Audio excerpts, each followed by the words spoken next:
Hello everyone, very very good morning to all of you dear parents.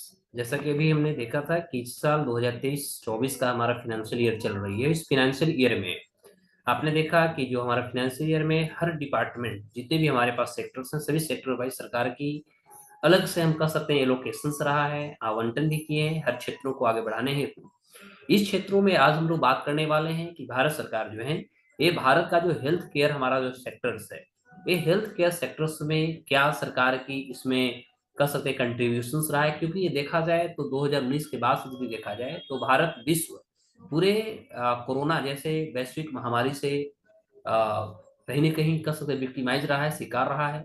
और भारत ऐसे जो एक विकासशील अर्थव्यवस्था है जिसकी सपना 5 ट्रिलियन इकोनॉमी बनाने का है, और ऐसे परिस्थिति में आज हमें देखना होगा कि भारत की अर्थव्यवस्था और भारत का जो हमारा खास तौर पे हेल्थ सेक्टर है, इसमें क्या क्या होने वाली है, क्या सरकार इसमें कदम उठा रही है, सारी चीजों को आज हम देखने वाले हैं। जो आने वाले जितने भी एक साल के आपके एग्जाम होंगे, चाहे पीटी हो मेंस हो, दोनों एग्जाम के लिए आपको सबसे ज्यादा बेनिफिशियल होने जा रहे हैं। तो आज इस क्षेत्र को हम देखेंगे। उसके बाद पहले हम देखेंगे कुछ देशों के साथ, हम इसमें आपको तुलना भी करके बताऊंगा, इसलिए आप लास्ट में बने रहेंगे। इस चीजों को आज आप अच्छे से आप ग्रहण करें, अध्ययन करेंगे कि इसमें क्या क्या है। तो देखेंगे जब हम बात करते हैं भारत की हेल्थ केयर इंफ्रास्ट्रक्चर की, तो हेल्थ केयर में देख सकते हैं कि पहला हमारा पब्लिक हेल्थ सेक्टर होता है, फिर प्राइवेट हेल्थ सेक्टर होता है, और इंडिजिनस होता है। इंडिजिनस का मतलब होता है हमारा घरेलू, ठीक है। तो एक हमारा घरेलू क्षेत्र होता है, एक वॉलंटरी हेल्थ एजेंसी होती है। तो हम पब्लिक हेल्थ सेक्टर में दो भागों में, तीन भागों में इसको बांट रहे हैं। हेल्थ सेक्टर में जैसे एससीज है, पीएचसीज है, ऐसे तो सभी में क्या हो रहे हैं, तो हम देखिए इसमें डायरेक्ट ज्यादा टू द पॉइंट और जो हमारे एग्जाम में क्वेश्चंस आते हैं इस क्षेत्रों की हम बात करेंगे। तो आज हम बात करने जा रहे हैं कि भारत का है, हम हिंदी में बोल रहा हूँ, है ना, बाइलिंगुअल एक पूरी लेक्चर आपको मिलेगी। तो इंडिया यानी भारत का जो हमारा हेल्थ सेक्टर है ना, हेल्थ हमारा जो केयर सेक्टर है, इसका आज हम एट अ ग्लेंस देखेंगे। यानी एक हम इसका ग्लेंस देखने की कोशिश करेंगे कि इसमें क्या क्या सरकार कर रही है और क्या क्या करने की जरूरत है, क्या हुई है, ये सभी चीजों को देखेंगे। तो हम पहले आज हम इसमें जो है आपको तुलनात्मक अध्ययन कराएंगे, तुलनात्मक हम अध्ययन करेंगे। और यह तुलनात्मक जो होगा हमारा economic survey, ES for economic survey. Economic survey हम 2022 का पहले देखेंगे, उसके बाद हम 2023 का जो हमारा इकोनॉमिक सर्वे भी आया है इस पे हम बात करेंगे। तो इसमें यदि देखा जाए 2022 की यदि हम सेक्टर की बात करें, तो इसमें जो हमारा भारत का जो सार्वजनिक एक्सपेंडिचर यानी खर्च है, हम बात कर रहे हैं सार्वजनिक खर्च का। तो जो हमारा सार्वजनिक खर्च रहा है, ये सार्वजनिक खर्च हमारा खास तौर पे स्वास्थ्य क्षेत्र में हम बात करेंगे। तो हेल्थ सेक्टर में जो हमारा खर्च रहा है, यह लगभग 1% हमारा हुआ है। कुल हमारा जो जीडीपी है, टोटल जीडीपी जो है, तो 2021-22 में कुल हमारा जो जीडीपी है, कुल जीडीपी का मात्र 1% हमने इस पे एक्सपेंड किया है, खर्च किया है। लेकिन वहीं यदि हम 2020-21 की बात करें, ध्यान देंगे 2020-21 की बात करें, इससे एक साल हम पीछे की चलेंगे, तो यह हमारा 1.8% यानी 1.8% हमारा कुल जो जीडीपी था इसका हमने खर्च किया था। वहीं यदि हम 2019 से 20 की हम डेटा इकोनॉमिक सर्वे को लेते हैं, तो उस समय वहां 1.3% हमारा कुल जीडीपी का खर्च था। तब एक सोचने वाली बात है, आप यहाँ पर अध्ययन कर सकते हैं कि पिछले जो 2019-20 में हमारा 1.3% टोटल जीडीपी का था, वही 2020-21 में 1.8%, और पिछला यदि 21-22 की बात करें तो 1%। आखिर ये हमारा घटते जा रहा है, यहाँ पर आप देख सकते हैं पूरी चीजों को हम देखेंगे तो ये घटते जा रहा है ना। तो आखिर कारण क्या हुआ, तो अब हम इसकी डेटा तो एक हम आपको तुलनात्मक अध्ययन कर रहे हैं। तो अध्ययन हम शुरू कहां से किया है, तो हम आर्थिक सर्वेक्षण, ध्यान देंगे आर्थिक सर्वेक्षण हुई है, इस आधार पर हम इसकी तुलना कर रहे हैं। अब इसमें देखिएगा, तो हम कह सकते हैं 2022 के आर्थिक सर्वेक्षण के आधार पर हम कह सकते हैं कि भारत में 1 लाख, ध्यान दीजिएगा, भारत में 1 लाख जनसंख्या जो है, या कह सकते हैं व्यक्ति हैं या पर्सन जो है, 1 लाख व्यक्ति पर ओनली हम कह सकते हैं 7 फिजिशियंस हैं। कितने बाबू लोग, 7 फिजिशियंस हैं, केवल 7 फिजिशियंस भारत में 1 लाख जनसंख्या पर 7 फिजिशियंस हैं। और ये मैं बात कर रहा हूं कि 2017 का ये हमारा डेटा रहा है। 2017 के हम डेटा को उठाते हैं, तो 2017 के डेटा के आधार पर मैं बात करूं तो यहाँ स्पष्ट होती है कि भारत में 1 लाख, यदि हम जनसंख्या की बात करें तो 1 लाख जनसंख्या पे मात्र 7 हमारे पास फिजिशियन थे। वहीं यदि हम इसको तुलना अध्ययन करें, तुलनात्मक अध्ययन करें, तो हम पाकिस्तान की यदि बात करें, तो पाकिस्तान में 98 था, 1 लाख जो हमारी जनसंख्या पाकिस्तान की रही उस पर 98 फिजिशियंस रहे हैं। वहीं यदि हम श्रीलंका की बात करें जो भारत से गरीब राष्ट्र रहा है, वहां पर 241 फिजिशियंस रहे हैं। यदि हम जापान की बात करें सॉरी श्रीलंका की बात करें तो श्रीलंका में 100 रहे, 100 रहे, सॉरी, ठीक है। लेकिन यदि हम जापान की बात करते हैं तो जापान में 241/1 लाख, यानी 1 लाख जनसंख्या पर 241 फिजिशियन जो हैं ये जापान में है। लगभग 100 की बात करते हैं, 100 श्रीलंका में है, पाकिस्तान में 98 है। ये हम फिजिशियंस की बात किया। क्या हमारे यहाँ सेक्टर है हेल्थ सेक्टर, इस पे आज हम बात करने वाले हैं। उसके अलावा यदि देखा जाए तो भारत में 1 लाख यदि हम जनसंख्या को देखते हैं तो 1 लाख प्रति जनसंख्या पर मात्र हमारे पास 53 याद रखिएगा, मात्र 53 हमारे पास बेड रहे हैं। अब हम इसकी तुलना यदि हम भारत का, हम अपने देश के पड़ोसी राष्ट्र की बात करें, पाकिस्तान की बात करते हैं तो यहाँ पर 63 है, 63/1 लाख कर सकते हैं। यदि हम बात करते हैं बांग्लादेश तो यहाँ पर 79.5, यानी मोटा मोटी 80 आप कह सकते हैं, 1 लाख जनसंख्या पर 80 बेड वहां पर दिखता है। वहीं यदि हम श्रीलंका की बात करेंगे तो श्रीलंका में 415 बेड 1 लाख जनसंख्या पर नजर आता है। और जापान की बात करते हैं तो यहाँ पर 1298 है ना, 1298 बेड 1 लाख जनसंख्या पर दिखता है। तो ओवरऑल यदि हम ये मात्र एक डेटा एनालिसिस के आधार पर बात करूं तो ये हमारे पास टोटल फीचर है, या कह सकते हैं यहाँ के हमारी आंकड़ा दिख रही है। अब हम बात करेंगे कि भारत में यदि देखा जाए तो हम कहेंगे कि 1 लाख जो हमारी जनसंख्या है, 1 लाख जनसंख्या पर भारत में ओनली केवल 7 नर्स रहे हैं। हम अभी वर्तमान की डेटा बात करेंगे। 7 नर्स जो है भारत में, नर्स कह सकते हैं या मिड आप वाइफ्स कह सकते हैं, ठीक है। तो मिडवाइफ्स या नर्स आप कह सकते हैं, 7 ओनली हैं 1 लाख जनसंख्या पर। वहीं श्रीलंका में 220/1 लाख है। वहीं बांग्लादेश की बात करते हैं तो 40 है, बांग्लादेश में 40 है। श्रीलंका की बात करें तो 220 है। पाकिस्तान की बात करें तो वहां पर 70, 1 लाख जनसंख्या पर 70 मिडवाइफ कर सकते हैं या नर्स कर सकते हैं। लेकिन जापान की बात करें तो यहाँ सबसे ज्यादा है, 1220 जापान में है। तो इस आंकड़ा के आधार पर आप देख सकते हैं। अब होता है कि भारत में हम देखेंगे तो इंडिया के पास हम कह सकते हैं कि सबसे हाईएस्ट जो हमारा ओओपी होता है, ओओपी का फुल फॉर्म होता है आउट ऑफ पॉकेट। क्लियर हो गई, आउट ऑफ पॉकेट ओओपी का हमारा फुल फॉर्म होता है। तो भारत में यदि देखा जाए तो इसमें टोटल यदि हम वर्ल्ड की बात करते हैं, टोटल खर्च की बात करते हैं, तो टोटल दुनिया का खर्च में वर्ल्ड में यदि देखा जाए तो यह लगभग 62% कुल हम कह सकते हैं जीडीपी का इसमें एक्सपेंडिचर हेल्थ सेक्टर में खर्च होती है। वहीं यदि हम एचओ के रिपोर्ट के आधार पर यदि हम अध्ययन को करें तो इस अध्ययन से स्पष्ट हो जाता है, और हम बात करेंगे केवल इंडिया का, तो भारत को यदि देखा जाए तो 191 देशों में, 191 देशों में भारत का जो रैंक रहा है, यानी वह रहा है 184 रैंक रहा है भारत का। और खास तौर पे हम किसकी बात कर रहे हैं, हम हेल्थ एक्सपेंडिचर की बात कर रहे हैं। हेल्थ सेक्टर में जो हमारा एक्सपेंडिचर होती है यानी खर्च होती है, तो इसमें हम पूरी दुनिया को यदि 191 देशों को यदि हमने लिया तो उसमें खर्च करने में भारत का स्थान 184वां रहा, यानी 184 आउट ऑफ 191 रहा। इस आधार पे हम कह सकते हैं कि सबसे ज्यादा हेल्थ सेक्टर पे खर्च कोई करता है तो वह अमेरिका है। अमेरिका 16% से भी अधिक हम कह सकते हैं। अमेरिका जो है अपना कुल जीडीपी का, total GDP gross domestic product का 16% से अधिक यह हेल्थ सेक्टर में खर्च करता है। वहीं उसके बाद यदि देखते हैं तो चाहे आप ले लीजिएगा यहाँ जापान को आप ले लो, चाहे कनाडा को आप ले सकते हैं, जर्मनी को ले लीजिएगा, ये सारे राष्ट्र जो हैं अपने कुल जीडीपी का मात्र 10% के लगभग अपने टोटल कह सकते हैं हेल्थ सेक्टर पे इनकी खर्च होती है। तो इस तरह से हम कह सकते हैं सारे राष्ट्रों ने अपने अपने देशों में हेल्थ सेक्टर को कैसे बढ़ाया।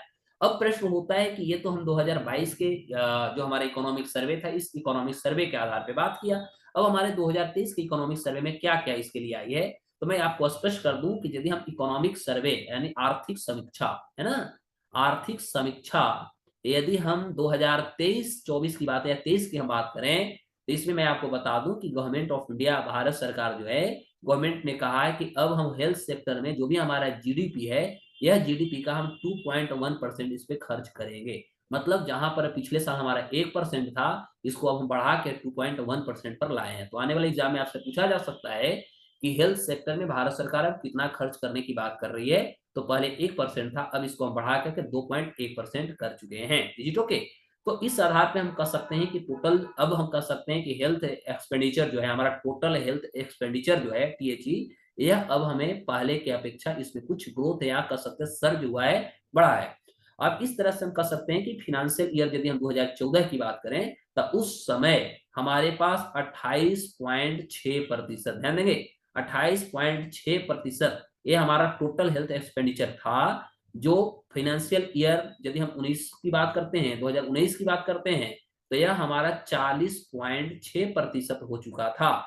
और इस तरह से अभी भी हम इस एक्सपेंडिचर को बढ़ावा देने की बात कर रहे हैं, हम बात कर रहे हैं टोटल हेल्थ एक्सपेंडिचर की बात कर रहे हैं। तो इस क्षेत्रों में हमारे इस तरह से गतिविधि रही है। अब हम लोग बात करने वाले हैं कि अभी जो गवर्नमेंट ऑफ इंडिया के द्वारा जो फिनेंशियल हमारा इकोनॉमिक सर्वे आई है, और खासतौर पे एनएफएसएच की यदि रिपोर्ट की बात करें तो इसमें क्या क्या विशेषताएं हैं, वे सारे गतिविधियों को आज हम लोग अध्ययन करने वाले हैं जी। ओके, तो देखेंगे हमारा इकोनॉमिक जो सर्वे है, खासतौर पर हम एनएफएसएच की बात करें, हम 5वां रिपोर्ट पढ़ेंगे जो नेशनल फैमिली हेल्थ सर्वे का रिपोर्ट आई है। इसमें क्या क्या कहा गया है, तो बर्थ इंस्टीट्यूशन हमारे यहाँ जो बर्थ रेट है वह जो हमारे पास 2015-16 में साहब मात्र 78.9% था, यानी मोटा मोटी हम 79% हम कह सकते हैं। यह 19 से 21 में बढ़ करके 88.6% हो गया है। तो ये आपको याद करने की जरूरत होगी कि पहले की अपेक्षा अब हमारे यहाँ इंस्टीट्यूशंस का मतलब हुआ कि हमारे सरकारी हॉस्पिटल या हॉस्पिटल हम कह सकते हैं संस्थानों में अब जन्म दर क्या हुई है ना। तो संस्थान में अब ज्यादा से ज्यादा बच्चों का जन्म दिलाया जा रहा है। जो पहले मात्र 2015-16 की बजट की बात करते हैं या फाइनेंशियल ईयर में देखें तो मात्र लगभग 79% था, जो अभी 19-21 में बढ़ करके यह 88.6% हुआ है। तो इस तरह से इस रिपोर्ट के आधार पर हम कह सकते हैं कि इसमें एक बहुत बड़ा फ्लो देखने को मिल सकता है। वहीं 2015-16 की बात करें और 2019 से 21 के बीच में यदि हम रिपोर्ट को देखें तो नियोनेटल डेथ जो हमारा था, डेथ रेट, यह 1000 यदि प्रसव होती थी, यानी कह सकते हैं जीवित प्रसव जो होती थी, है ना। तो इसमें हमारा अब घटा, जो पहले 29.5 था वह अब 24.9% पर आ चुका है, 24.9 पर आ चुका है। यानी 1000 प्रसव जो होते थे, इसमें जो बच्चे कह सकते हैं शिशु मृत्यु दर की जो समस्याएं थी, यह बहुत बड़ी स्थिति बनी हुई थी। यह पहले लगभग 29 से 30, 29 to 30 बच्चे जो थे 1000 यदि जन्म लेते थे, इसमें 29 से 30 बच्चे की मौत हो जाती थी, ध्यान दीजिएगा। लेकिन अब इसे घटा करके लगभग ये 25 पर हम आ चुके हैं। तो मोटा मोटी इसमें जितना अभी हमें सुधार करने की जरूरत थी, बहुत ज्यादा तो सुधार नहीं कर पाए हैं, लेकिन हम कह सकते हैं कि इसमें सुधार देखने को मिल रहा है। अब देखते हैं कि अंडर 5 मोर्टेलिटी रेट की यदि बात करें, यानी 5 साल के अंदर जो शिशु मृत्यु दर होता है, तो अभी भारत में 1000 यदि जन्म होता है बच्चों का, तो यह पहले यदि देखा जाए, तो हम बात करें एनएफएसएच 5 की रिपोर्ट हम बात कर रहे हैं, तो पहले तो ये देख सकते हैं कि घटा है 41.9, यानी मोटा मोटी देखा जाए तो 42 जो बच्चे थे, 1000 बच्चे यदि जन्म लेते तो 5 साल के अंदर में उनकी मौत हो जाती थी। अब यह जो है साहब इसमें घटा है। तो यह पहले हमारा रिपोर्ट 2015-16 में जो था एनएफएसएच 4 का रिपोर्ट था, और इसमें भी एक डिक्रीज देखने को मिला है। Is it okay? तो अब हम यदि देखते हैं तो अब यहाँ पर इन्फेंट मोर्टेलिटी रेट जो है, शिशु मृत्यु रेट जो है, 1000 जीवित प्रसव जो होती है उसमें डिक्रीज होकर के 40.7, और एनएफएस 15-16 में यदि देखें तो इस आधार पे 35.2, अब एनएफएस 5 की रिपोर्ट में 35.2 पर आ चुका है। तो अब हम यदि देखते हैं तो हेल्थ सेक्टर में एक पॉजिटिव सकारात्मक कह सकते हैं इंप्रूवमेंट देखने को मिल रहा है। अब हम कुछ डेटा की बात करते हैं, जैसा कि कोरोना आया, तो कोरोना ऐसी महामारी में हमने देखा कि बहुत सारी चुनौतियों से हमें जूझना पड़ा। तो इसमें खासतौर पे भारत सरकार ने जैसे वैक्सीनेशन चलाया, उसके बाद मदर्स रिकॉल हुए, तो इसमें जो परसेंटेज ऑफ जो बच्चे हुए खासतौर पे 12 से 23 मंथ का जो हुए, उनको फुली हम कह सकते हैं इम्यूनाइज कर दिया गया। इम्यूनाइज का मतलब हम कह सकते हैं कि किसी भी प्रकार की जो बीमारी होती है उनसे उनके बचने के लिए जो रामबाण इलाज होता है, या कह सकते हैं कि उनको जो टीका लगती है, इस पे हम हर संभव प्रयास किया। जो 2016 में मात्र 62% था, इसको बढ़ा करके यदि 2021 में देखा जाए तो 76.4% हो गई। मतलब आज के डेट में हम कह सकते हैं कि वैसे बच्चे जिसका 12 से 23 महीना उनका बर्थ का हो रहा है, चिल्ड्रन का परसेंटेज की मैं बात करूं, तो इसमें जो 2016 में मात्र 62% बच्चे इम्यूनाइज्ड होते थे, इसमें बढ़ करके अब 76.4% हो गए हैं। तो यह एक पॉजिटिव हम कह सकते हैं सरकार के द्वारा एक कदम हो सकता है, समाज के द्वारा भी कदम हो सकता है, क्योंकि अब प्रसव ज्यादातर लोग हॉस्पिटल में करा रहे थे, एक पॉजिटिव इसका रेस्पॉन्स हम देख सकते हैं। और इस तरह से एक यदि हम ब्रेस्ट फेस्ट की बात करते हैं, तो इसमें भी बच्चा जिनका उम्र 6 साल के अंडर में है, वहां पर भी बहुत पॉजिटिव रिस्पॉन्स मिला, क्योंकि माँ का जो पहला आहार होता है कोलेस्ट्रॉल जिसे हमें बोलते हैं, जो जीवन में भिन्न भिन्न प्रकार की बीमारियों से बचने की वो क्षमता जो प्रदान करती है। इसमें आप देख सकते हैं कि 2016 के डेटा की हम बात करें तो यह मात्र 54.9% था। अब इसमें भी एक उछाल हुआ और यह 63.7% हुआ। मतलब मातृत्व जो होता है, जो माता जी जो अब है बच्चों को दूध पिलाने वाली जो परिस्थितियां थी जो पहले बहुत कम थी, अब इसमें भी उछाल आया। एक पॉजिटिव कर सकते हैं, सकारात्मक कर सकते हैं, एक अवेयरनेस देखने को मिल रहा है। तो माल न्यूट्रिशन की भी हम बात करेंगे, जिसको हम कुपोषण साहब बोलते हैं। तो कुपोषण की यदि हम बात करते हैं तो कुपोषण हुआ, स्टंटिंग हुआ। स्टंटिंग का मतलब हुआ उम्र के साथ साथ शरीर का फैलाव या ऊंचाई नहीं बढ़ना, है ना। तो इसमें यदि हम एज 5 तक की लेते हैं तो इसमें एक इंप्रूवमेंट भी देखने को मिला है। यदि NFSS 4 का रिपोर्ट देखें तो वहां पर मात्र 38.4% था, जिससे घटा करके NF5 के रिपोर्ट में यह 35.5 पर आ चुका है। यानी जिस तरह से उम्र बच्चा को बढ़ता है उस तरह से उसकी शारीरिक विकास नहीं होता, या कह सकते हैं उनका जो कह सकते हैं जो लेंथ होता है या जो लंबाई होता है वो लंबाई न बढ़ना भी एक चुनौती बन जाता है। अब अंडर वेट चिल्ड्रन जो होते हैं, इसमें यदि देखा जाए तो 5 साल के एज पर जो NFSS का रिपोर्ट आया है इसमें भी एक बदलाव हुआ। जो पहले 35.8% थी, ये घट करके 32.1% पर आ चुका है। तो 35.8% है हमारा नेशनल फैमिली हेल्थ सर्वे 4 का था, और ये नेशनल फैमिली हेल्थ सर्वे 5 में इसमें घटा है। यानी इसमें भी एक इम्प्रूवमेंट देखने को मिल रहा है। यदि चाइल्ड वेस्टिंग की बात करते हैं, जो शिशु का मृत्यु हो जाता है या क्लैप्स होता है, तो ऐसे में यदि हम देखते हैं तो इसमें भी 5 साल की उम्र के अंदर में देखा जाए तो इसमें भी हुआ है। वेट फॉर हाइट, यानी वेट फॉर हाइट हम देख सकते हैं, यानी वेट और हाइट दोनों की बात करें तो पहले जो था 21% था या 19.3% पर आ चुका है। तो यहाँ पर भी एक पॉजिटिव रिस्पॉन्स देखने को मिला है। अब हम बात करेंगे कि इस सर्वे में हमने पाया गया। तो देखिएगा जो सर्वे की हम बात जो कर रहे हैं तो इस सर्वे में एस आप देख सकते हैं, SRS यानी सैंपल रजिस्ट्रेशन जो सिस्टम से जो डेटा को उठाई गई है, तो भारत में एक बहुत बड़ी उछाल कर सकते हैं, सुधारात्मक उछाल देखने को मिला है। और यह है साहब की जो मैटरनल मोर्टेलिटी रेट होती है, यानी जिसको मातृत्व मृत्यु दर बोलते हैं, यानी जच्चा बच्चा का जो खतरा हमारे यहाँ होती थी, बच्चा का प्रसव के टाइम में ही माता जी का भी देहांत जो हो जाता था। तो ये हमारे पास 1 लाख यदि बच्चे जन्म लेते थे उसमें लगभग 130 डेथ हो ही जाता था। यह चुनौती हमारे यहाँ 2014 से 16 में बना था, है ना। जिससे हम 2018 से 20 और तक हम कह सकते हैं इसमें घटा करके हमें 97 पर ले आए। मतलब पहले यदि 1 लाख बच्चा का जन्म हुआ तो उसमें खास तौर पे मैटरनल मोर्टेलिटी जो रेट होती थी यह लगभग 130/1 लाख था, जो घट करके लगभग 97/1 लाख पर हम लेकर के आए हैं। तो एक इसको कह सकते हैं पॉजिटिव रेस्पॉन्स है। अब हम SDG की बात करते हैं, सस्टेनेबल डेवलपमेंट गोल की बात करते हैं। तो इसके लेकर के भारत सरकार जो थी एक नेशनल हेल्थ पॉलिसी 2017 में भी लाई थी, और इसका एक देख सकते हैं अवेयरनेस कर सकते हैं, इसका सकारात्मक पक्ष कर सकते हैं कि जहां 130 था इसे घटा करके 97 पर ले आया गया है। अब हम बात करते हैं कि हमारा SDG जो होता है, सस्टेनेबल डेवलपमेंट जो गोल होता है, इसका लक्ष्य क्या है। तो इसका लक्ष्य है साहब कि जो हम कह सकते हैं कि मैटरनल मोर्टेलिटी जो रेट है इसको कम से कम करना इसका सबसे बड़ा लक्ष्य होता है।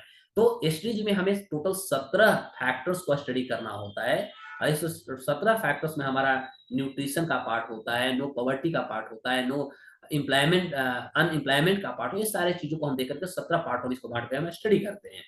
तो इसमें कहा गया है कि लेस देन 70%, है ना, 70 पर लाख लाइव ग्रोथ बाई 2030, मतलब 2030 तक सरकार की योजना है कि प्रत्येक 1 लाख पर हम 70 जो हमारा MMR है, मातृत्व मृत्यु दर, इसको घटा करके जो अभी 97 है इसे घटाकर सरकार का लक्ष्य है कि 2030 तक इसे 70 पर हमें लाना है।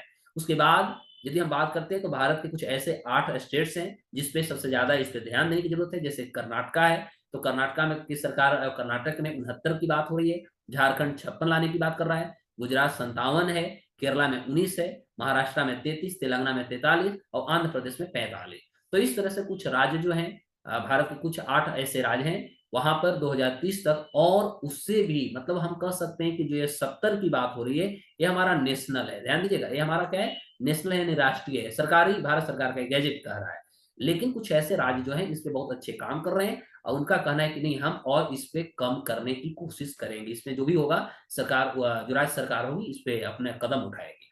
अब देखेंगे इकोनॉमिक सर्वे जो है, इन्होंने बताया है कि जो स्कूल ड्रॉप आउट की जो समस्या बनी हुई है इसमें भी धीरे धीरे इसमें डिक्रीज हो रहा है। बच्चे जो है अब स्कूल जाने के लिए तैयार हो चुके हैं। आप देख सकते हैं कि स्कूल में भी बहुत सारी चीजें सरकार ला रही है, जैसे कि नैपकिन्स की बात करते हैं, जो बालिका सेहत योजना के आप पार्ट कर सकते हैं, या कर सकते हैं जो सैनिटेशंस की बात थी, जो शौचालय, ऐसे जो गतिविधि कहीं न कहीं एक चुनौती बना हुआ था, खास तौर पे स्कूल में, सरकारी स्कूल में, इसमें भी सरकार ने ध्यान दिया है। तो ये सब एक पॉजिटिव रिस्पॉन्स है, जिसके कारण बच्चा जो स्कूल छोड़ देते हैं, ड्रॉप आउट करते थे, अब उनमें एक रुझान आ रहा है। अब वो स्कूल के प्रति जो है उनकी एक जागरूकता बढ़ रही है, तो एक पॉजिटिव रिस्पॉन्स कह सकते हैं।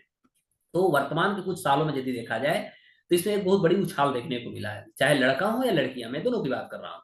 दोनों जो है ड्रॉप आउट की समस्या दोनों के पास बनी हुई थी। तो इसमें भी एक बहुत बड़ा हम कह सकते हैं स्टूडेंट इनरोलमेंट और रिटेंशन स्कूल्स में जो है एक कह सकते हैं वाइटल, एक बहुत बड़ी भूमिका निभाने की कोशिश करें, क्योंकि इसमें सरकार की अनेक प्रकार की योजना भी काम करे। जैसे देखिएगा, समग्र शिक्षा भारत सरकार चला रही है। राइट टू एजुकेशन आपने देखा होगा, 86वां संविधान संशोधन के तहत लाया, इसे फाइनली 2009 करके, है ना? तो हम राइट टू एजुकेशन भी हमारे यहाँ लॉन्च कर दी चुकी है। फिर हमारे स्कूल जो इंफ्रास्ट्रक्चर और जो फैसिलिटी की जो चुनौतियाँ बनी हुई थी, इसमें भी हमने इम्प्रूवमेंट करने की कोशिश किया।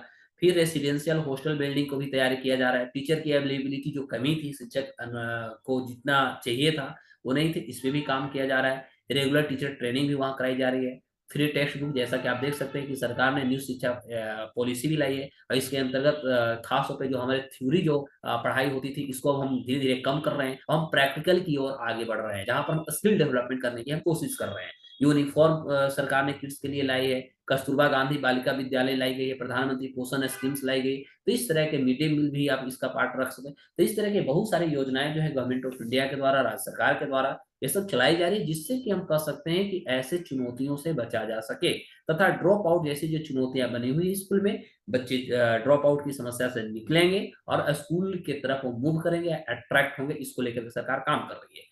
अब कुछ बेसिक एमेनिटीज़ की बात करें, तो जैसे हैंड वॉशिंग स्टेशंस होती है, ड्रिंकिंग वाटर होता है, सेपरेट रेस्टरूम्स होते हैं बॉयज़ और गर्ल्स के लिए स्कूल में। ये भी 2022 में यदि कंपेयर किया जाए, तो पहले की अपेक्षा अब इसमें भी सुधार हुआ है। वाटर सप्लाई और खास तौर पे हम सैनिटेशन यानी शौचालय की यदि हम बात करें, तो लगभग हम कह सकते हैं कि यह पॉसिबली हम हर स्कूल में लगभग उपलब्ध करा दी गई है, और ये जो अभी चल रहा है हर स्कूल, कॉलेज, आंगनबाड़ी, ये सभी में जो सरकार अभी बना रही है, ये सब स्वच्छ भारत मिशन और समग्र शिक्षा जो स्कीम भारत सरकार के द्वारा लागू लागू की गई है, इसके तहत अनेकों अनेक प्रकार की योजना परियोजना के तहत ये सारे शौचालय जैसे चुनौतियां को दूर करना, है ना? या कह सकते हैं ट्रेनिंग जैसे जो गतिविधि थी वो वैसे प्रॉब्लम को दूर करना, ये सारी चीज़ों पर सरकार कार्य कर रही है। तो ओवरऑल यदि देखा जाए, तो एनएफएसएच 5 की रिपोर्ट और अभी इकोनॉमिक सर्वे जो हमारी आई है 2023 का, इस रिपोर्ट को यदि हम अध्ययन करते हैं, इस अध्ययन से यह स्पष्ट हो जाता है कि पहले की जो चुनौतियाँ थी और अभी जो है, इसमें बहुत हद तक हमने बहुत इसमें चीज़ों को हासिल भी कर लिया, और बहुत सारी चीज़ों को हासिल हमें करना बाकी है। फिर इसी तरह हम लोग एक और नए टॉपिक के साथ मिलेंगे, जिसमें आपको इकोनॉमिक सर्वे का ही पार्ट होगा, और एक और हम सेक्टर्स को इसी तरह खंगालने की हम कोशिश करेंगे। तो फिर हम लोग मिलते हैं इसी कल इसी चैनल पर, तब तक के लिए नमस्कार, जय हिंद, बाय बाय।